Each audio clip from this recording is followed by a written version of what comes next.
Halo teman-teman, selamat datang di Enggalban YouTube channel.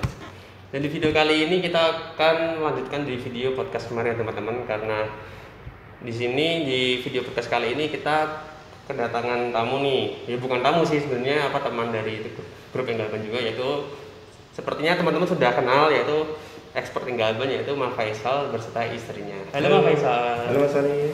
Halo Mbak Leli. Jadi di sini teman-teman, Mas Faisal dan Mbak Leli akan bercerita tentang pengalaman mereka nih, yang sejak kapan Mas pas waktu mengalami? Bulan lalu Ya. akhir bulan itu tepatnya tanggal 24 hari Kamis. Hari Kamis 24 ya, dan itu pun mendapatkan waktu isolasi sebanyak 2 minggu 14 hari persis. 14 hari persis ya gitu. Jadi di sini teman-teman, di video podcast kali ini sebagai informasi dan sebagai sharing pengalaman buat teman-teman di luar sana yang sekiranya sampai saat ini pun masih belum mempercayai COVID-19 ya teman-teman, karena emang sampai detik ini pun masih banyak beredar berita-berita yang mengatakan bahwa COVID itu tidak ada, kemudian sampai ada yang mengeluarkan berita hoax, seorang dokter dia mengatakan bahwa tidak ada COVID, dan itu pun kembali ke teman-teman sendiri mau mempercaya apa tidak, tapi pada kenyataannya banyak orang yang telah meninggal gara-gara COVID-19. Dan di video kali ini bersama Mas Faisal dan Mbak Leli, istri dari Mas Faisal, akan menceritakan nih ke teman-teman. Jadi bagi teman-teman yang melihat video ini, semoga bisa tercerahkan lagi bahwa COVID itu ada, dan semoga lebih waspada dan lebih memperhatikan diri masing-masing. Oke Mas Faisal, waktu awal terkena virus itu dari siapa sih, atau mungkin sebelumnya pernah berinteraksi dengan siapa, terus akhirnya mengalami seperti apa?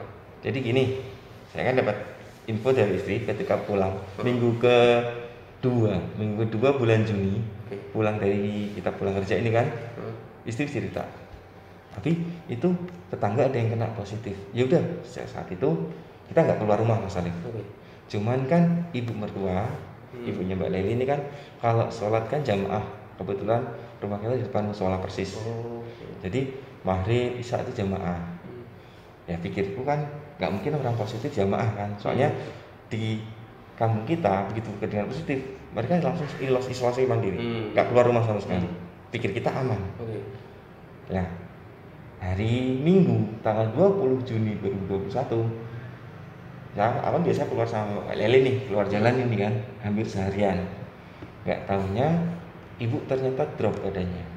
Tak kira sakit panas biasa, soalnya keluhannya pusing, kalau orang Semarang bilang gliyeng. Jadi gelap gitu kan. Sholat pun sampai di ruang keluarga, ruang TV itu sholatnya duduk. Biasanya masih normal, gerakan normal itu sampai duduk. Nah terus bilang, ya udah nih fokus buat penyembuhan ibu dulu, karena ini kondisi kayak gini. Kalau ibu memang cuman kayak anemia, karena keluhannya seperti anemia sama pusing, ya udah fokus kasih multivitamin, saya bilang gitu. Hari Senin itu sampai hari Rabu saya sama Mbak Leli nggak ada masalah, maksudnya kita sehat ya, kita nggak ngerasain apa-apa sama sekali. Lah pas tanggal 24 hari Kamis pagi itu kan Semarang kan gila, hujan kan itu kan, hujan dingin itu. Nah saya itu mau berangkat itu pun nunggu agak terang. Dari jam 6 udah hujan, akhirnya jam setengah 8 saya berangkat nih, pamit sama istri, sama ibu mertua, udah siap mantel pun kebetulan saya pakai celana yang double, terus pakai yang model kalong. Yang biasanya saya pakai model baju kelamaan, karena saya pakai itu di tengah jalan. Jadi keluar dari kampungan dapat sekitar 1 kilo, tiba-tiba hujan deras itu ya. Terus saya mikir, wah ini nggak bisa nih, tak terusin, aku harus pakai mantel, udah jalan. Ternyata karena saking lebatnya tembus Mas Alif. Tembus biasa semua, karena saya nggak persiapan bawa baju ganti, otomatis mau nggak mau dong, udah berangkat kerja seharian dipakai dong celana yang basah, cuma celana loh yang basah dari paha ke bawah. Baju enggak. Nah seharian hari Kamis itu saya nggak ngerasain apa-apa, istri pun nggak ngerasa sakit apa-apa, dan masih normal biasa. Kita. Lah saya pulang ke rumah mulai batuk hari Kamis sore ya. Mulai batuk. Istri dulu yang batuk. Iya, padahal dia nggak keluar kemana-mana. Aku pulang, langsung ganti baju. Jam 8 malam badan ngedrop. Terus Jumat paginya yang tak rasain bukan sesek, bukan panas, tapi badan capek semua, kayak orang masuk angin kan, gitu, masuk angin terlambat gitu kan. Aku tanya ke istri, ya udah izin aja. Akhirnya aku izin, tak kira sakit biasa. Ternyata sampai Jumat sore, Jumatan, terus kok bukan cuma ternyata ngerembet, bukan cuman pegel-pegel tok, langsung meriang, pusing bagian sini. Dia langsung juga ikutan pusing. Karena waktu itu kita masih tidur sekamar. Nah, mulai kita pisah tuh Sabtu apa Minggu itu ya? Hari Senin malah. Kita udah mulai pisah kamar. Jadi rumah isi orang 3 itu beda, udah pisah semua. Dan ibu juga udah positif semua. Udah aku langsung ngabarin Mas Dimas, ngabarin grup, aku kayaknya positif, aku nggak berani berangkat. Ya udah kamu isolasi mandiri. Aku ngabarin keluarga, akhirnya keluarga support. Setiap pagi itu kita dikirim sarapan Mas Alif. Kirimin sarapan, kirimin multivitamin, kirimin buah. Intinya kita nggak boleh keluar kemana-mana. Nah, dalam masa saya isolasi mandiri itu di kampung saya itu langsung dalam 2 hari berturut-turut meninggal 2 orang. Meninggal 2 orang ya gara-gara COVID-19 ya? Iya. Dan sekitar minggu kemarin lah, hari Sabtu itu badan udah enak. Karena ya tak tetes multivitamin, vitamin C, vitamin D, terus buah, berjemur juga dari jam ya setengah jaman lah kurang lebih, dan nggak mandi. Saya sama istri seminggu nggak mandi. Soalnya begitu kesentuh air tuh menggigil. Dingin ya badannya. Itu. Nah itu waktu Mas Faisal dan istri udah mengalami seperti itu, sempat periksa ke dokter nggak, atau sempat maksudnya untuk pengen tahu nih ini tuh beneran COVID atau enggak gitu, atau emang udah mengkategorikan diri sendiri kalau ini memang positif gitu? Saya menganalisa sendiri sih Mas Alif, karena waktu kita sakit kebetulan lagi tinggi-tingginya ya. Aku konsultasi sama istri bilang gimana? Nggak berani kan? Nggak berani karena otomatis pasti udah positif. Iya sih, karena benar, flu ya. kan flu aja kita udah dibilang positif. Apalagi sampai kan kita 3 hari ya meriangnya. Hari Seninnya kan Kamis, hari Seninnya baru nggak ngerasain penciuman sama nggak merasa sama sekali. Oke. Itu berarti dari jeda pas waktu awal sakit nih, terus kemudian merembet ke penciuman, kemudian ke pengecapan selama berapa hari? Maksudnya dari awal sakit itu tadi? Kalau aku 3 hari. 3 hari, balik 3 hari. Kan kita Kamis nih, Kamis malam nih mulai kena. Iya. Aku bareng kok. Nggak ngerasain apa-apanya. Langsung bareng. Aku banget sempat sesek Mas. Sempat sesek. Jadi bukan apa ya? Aku ngerasa normal. Maksudnya nafas lewat hidung tuh aku udah biasa normal gitu rasanya. Tapi kayak nggak ada oksigen masuk. Ada sesek. Apalagi kan aku pikirku karena aku proaktif kan. Pikirku ampuh nih, ya namanya rokok kan. Aku udah ganti vapor kan. Aku rasa udah mendingan. 3 bulan aku udah pakai vapor, udah nggak sesek aku kalau ngerokok. Tapi ketika sakit itu bener-bener nggak bisa nafas, aku sampai bilang ini gimana? Coba, dia bilang coba lu pakai mulut bisa. Cuman aku khawatir, jadi aku tak paksain lewat hidung. Alhamdulillah cuman semalam tak sesek. Semalam bisa sembuh ya. Tapi istri sama ibu batuknya nggak berhenti, sampai sekarang ini masih batuk. Cuman batuknya nggak separah waktu kita isolasi mandiri. Jadi udah durasinya jauh beda. Kalau ini waktu isolasi mandiri, ibu sama istri selang berapa menit doang batuk. Selama berapa menit? Kalau aku enggak. Oh berarti Mas Faisal sama sekali nggak batuk? Enggak. Dari awal itu? Enggak. Cuma kerasa sesak sekali doang. Tapi kalau pusing, kita bertiga ngerasain pusing. Pusing yang rasanya bukan migrain, bener-bener sakit. Jadi di sini kenceng banget, kenceng banget. Kayak ditarik, kayak ditusuk-tusuk gitu di kepala itu rasanya. Iya sih, emang kayak gitu kalau gejala COVID ya. Kalau dari Mbak Leli sendiri gimana pas waktu yang dirasain ketika merasa kalau badannya terkena positif gitu? Sama sih Mas, sebenarnya sama kayak sama meriang dulu, badan pegel semua. Kayak abis kayak nggak pernah olahraga terus olahraga gitu loh, kayak gitu badannya pegel terus habis itu tahu-tahu batuk.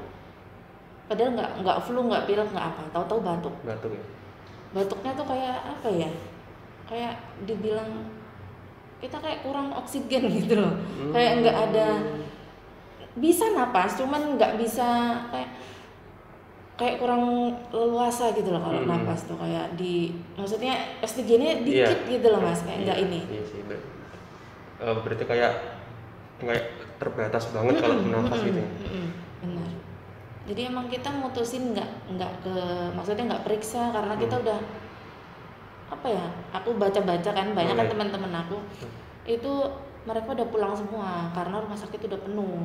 Jadi pikiran aku, kita inisiatif yaudahlah isoman sendiri aja di rumah gitu, daripada nanti juga di rumah sakit pada penuh terus kita juga nanti pasti suruh balik juga kan. Ya wis di rumah aja. Oh gitu. Kalau respon dari keluarga gimana Mas pas waktu tahu Mas Faisal Mbak Leli dan mungkin ibu mertua juga terkategorikan positif, itu gimana? Respon mereka ya pasti kaget ya, sedih juga kan Mas. Dan kebetulan juga mereka positif. Aku nggak tahu positif apa enggak ya. Tapi cuman gitu. Sistem imun keluarga malah lebih bagus. Oh gitu. Karena kan gerak terus.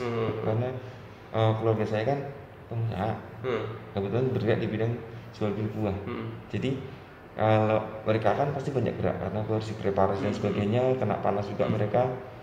Adik ipar saya sakit, tapi minum obat dari apotek dia langsung beli, cuma minum 2 kali udah sembuh, imunnya kuat ya. Ibu sama bapak juga kena, tapi karena semangat untuk sembuhnya tinggi dan mau nggak mau mereka harus standby di toko dengan posisi masker itu cepat sembuhnya. Iya sih, soalnya emang karena lebih yang paling utama itu mindsetnya, pikiran kita kalau udah merasa pengen sembuh pasti bisa sembuh kan. Sampai sekarang ini pun ibu masih kurang asupannya, maksudnya dalam itu gini, nafsu makannya masih kurang. Kita selama 2 minggu itu makan maksimal 3 sendok. 3 sendok? Karena nggak perut lapar, tapi nggak ngerasa apa-apa, udah nggak ngerasa apa-apa, nelen tuh nggak mau, kayak nggak mau makan gitu loh, sampai kayak gitu. Itu sampai makan yang asin pedas pun juga kerasa sama sekali pas waktu. Kalau asin pedas kerasa Mas. Rempah nggak kerasa sama sekali. Bau pun nggak kerasa. Aku baru dapat 3 hari ini bener-bener indera perasa tuh full kerasa.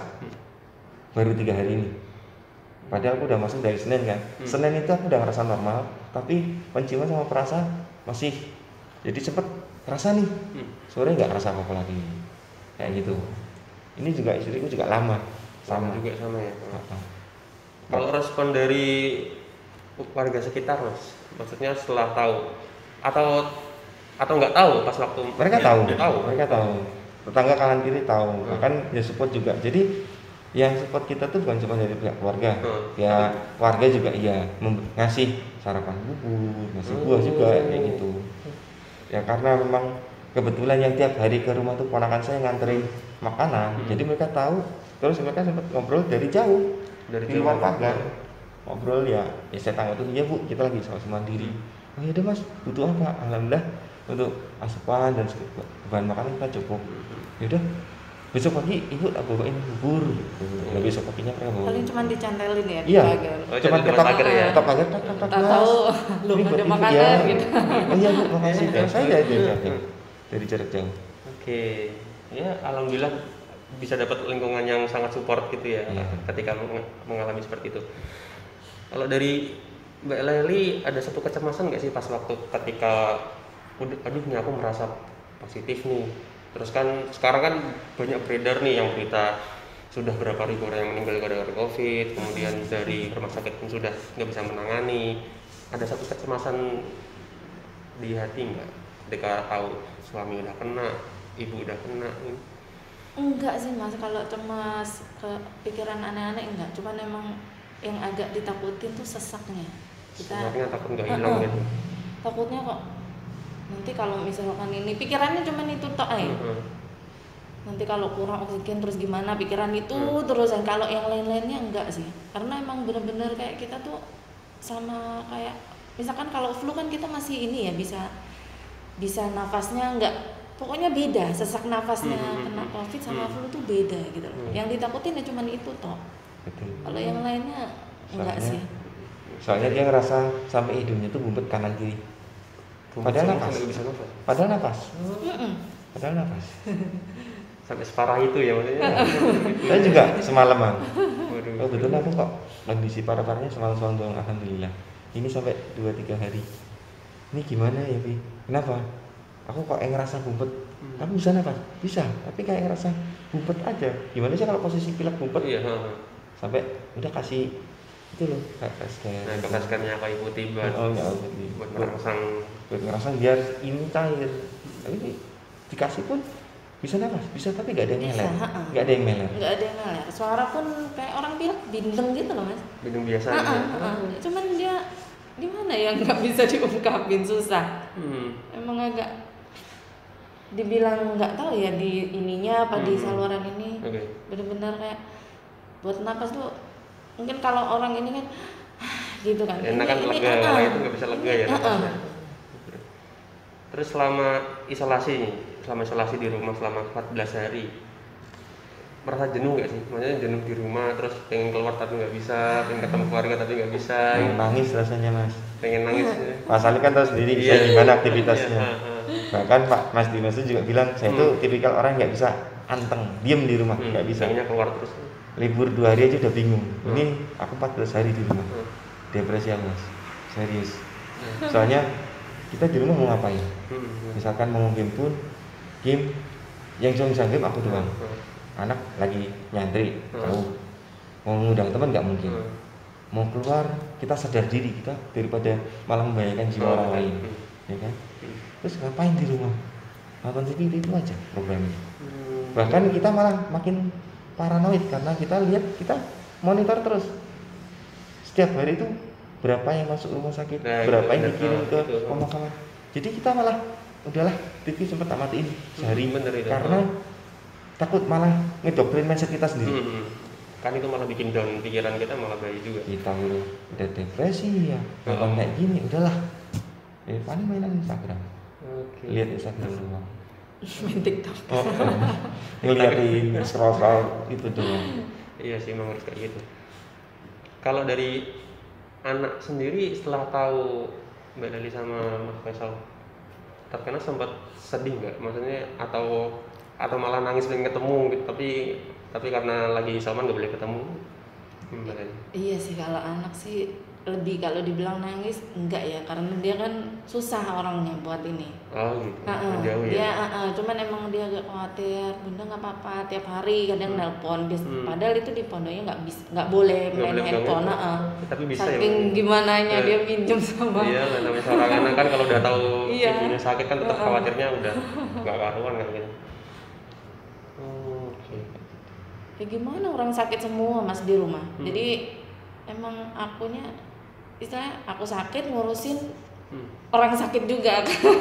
Lalu gimana kalau nggak kayak gitu, aku harus pikiran ini sendiri. Sebenarnya kalau dibilang down ya down, tapi lebih mikir ada suami, ada ibu yang harus diurus, makannya gimana, ininya gimana, kan gitu. Jadi otomatis ya mau nggak mau harus dipaksain gitu loh. Ini berarti Mbak Dali salah satu seorang istri yang tegar ya. Maksudnya kuat, dia udah merasa udah positif, tapi dia masih harus mengemban tanggung jawab sebagai seorang istri, sebagai seorang anak dari ibu. Kan hebat banget kayak gitu. Kalau kita ngomongin ini Mas, ngomongin soal berita ada orang yang mengatakan bahwa COVID itu nggak ada, terus yang mengatakan bahwa COVID itu hoax, ngapain pakai masker, ngapain isoman, karena atau COVID itu ada gara-gara ada salah obat dari dokter yang menyebabkan orang itu bisa meninggal. Kalau dari Mas Faisal dan Mbak Dali sendiri menyikapi hal seperti itu gimana? Maksudnya itu benar nggak sih, atau ya udah biarin aja gitu? Awal mula Mas Alif, sebenarnya saya sempat punya pola pikir seperti itu. Pikir saya itu COVID itu hanya propaganda. Awal mulanya. Karena di lingkup keluarga pun ada yang nggak percaya juga. Ada yang percaya tapi tidak mau meyakini. Jadi istilahnya kalau sakit, kalau sampai sakit kayak kemarin nih, kakak saya sempat sakit kayak gitu juga. Dia ngerasa kalau orang soal masukin kaset cukup beli jamu, beli obat flu yang udah biasa dibeli. Ya kebetulan mungkin sistem imunnya beliau minum itu sembuh. Saya pun sempat mikir di awal cerita sama kakak, kak ini aku kayak gini, masukin kaset itu paling coba dikerok. Emang dikerok sama istri ungu Mas, bukan merah, ungu. malam itu Sabtu gitu, Jumat atau malam Jumat malam Sabtu itu gitu. Api di kalau gitu. Malam Sabtu. Malam Sabtu. Bukan merah mas. Enggak aku tuh sih masalahnya. Malu juga kan. Tapi kok bisa ungu ya? Aku baru tahu ada kipas. Makanya apa tuh? Oh apa iya bener ya masuk angin kaset ya kecapean kena hujan. Cuman kok Sabtu paginya bukan cuman meriang, sesak nafas, kepala pusing. Aku ngobrol sama istriku juga ini kalau dibilang flu atau dibilang masuk angin kayaknya enggak. Ini kemungkinan kita positif. Ya dari situ aku terus mikir kalau ada orang berpikir seperti itu, ya kebetulan mungkin belum merasakan. Jadi ya masih menerima info yang simpang siur itu tadi. Iya benar. Seperti saya di awal tadi bilang, tapi begitu kita udah ngerasain, oh iya, COVID itu ada teman-teman. Dan kita harus persiapan. Ketika kita sehat harus jaga kondisi. Ketika udah mulai indikasi harus persiapan juga. Persiapan dalam arti obat-obatan, sumber pangan juga, atau misalkan kita di rumah nggak ada sumber pangan atau di dekat situ nggak ada sumber pangan, ketika kita isolasi ada nggak yang support keluarga kerabat yang bisa mensuplai. Karena kalau kita isolasi mandiri kita nggak ada sumber pangan, nggak ada sumber multivitamin, ya gimana? Iya. Nggak ada Lanjut. yang dukung, maksudnya tetangga-tetangga gitu kan, karena emang kalau isoman kan kita benar-benar di rumah sendiri mas. Misalkan kalau ada bahan paling kan nggak nyampe berapa hari ya, nggak nyampe seminggu lah istilahnya kan gitu. Itu gimana pas waktu kalau pas bahannya habis gitu gimana belanjanya? Nggak bisa. Kita sadar diri kita nggak mau keluar. Berarti makan bener-bener kita ini nggak masak. Dibilang ngandelin ya gimana ya bang? Ini sampai nggak masak loh. Minta tolong kita. Iya. Gimana mau masak mas? Badan gak enak semua. Baju di satu lemari habis kita. Nggak masak, nggak nyuci. Nggak ini. Soalnya emang pusingnya tuh gimana ya mas? Nggak kayak pusing biasa. Yang aku rasain ya. Cuman emang aku kalau pusing aku nggak bisa ini. Jadi kalau kita berdiri tuh kayak dibilang orang migrain apa vertigo gitu. Mungkin kayak gitu kalau aku pribadi ya. Tapi kan orang kan beda-beda ya ininya ya.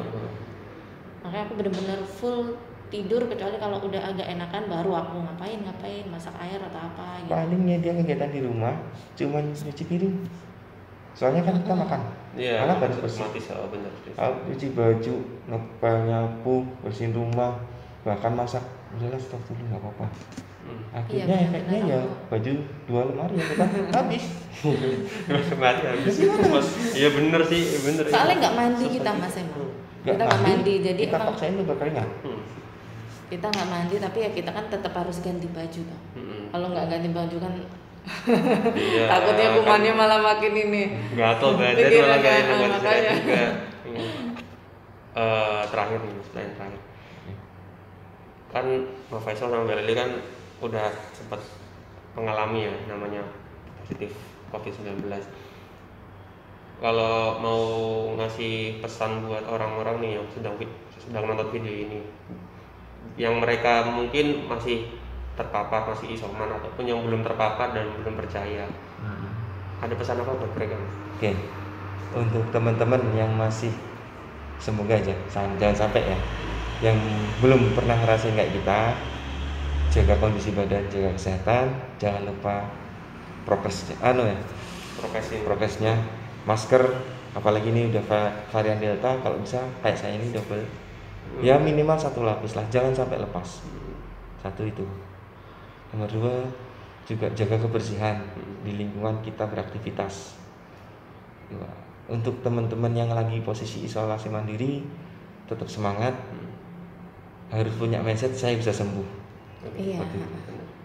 Itu. Susah soalnya kalau mindsetnya udah aduh gitu-gitu terus nggak sembuh. Kalau dari Mbak Leli nih sebagai seorang perempuan ya, kan yang mana perempuan itu kan tingkat kebutuhannya beda sama cowok kan.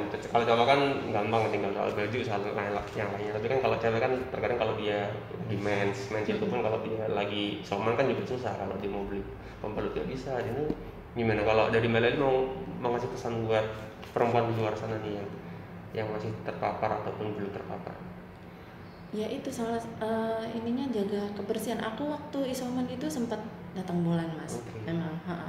Jadi sebenarnya tuh kalau kena air kayak apa ya, dibilang merinding tuh enggak apa ya, kayak serem gitu loh, kayak dingin kayak gitu. Jadi tapi mau nggak mau ya emang harus ganti gitu loh.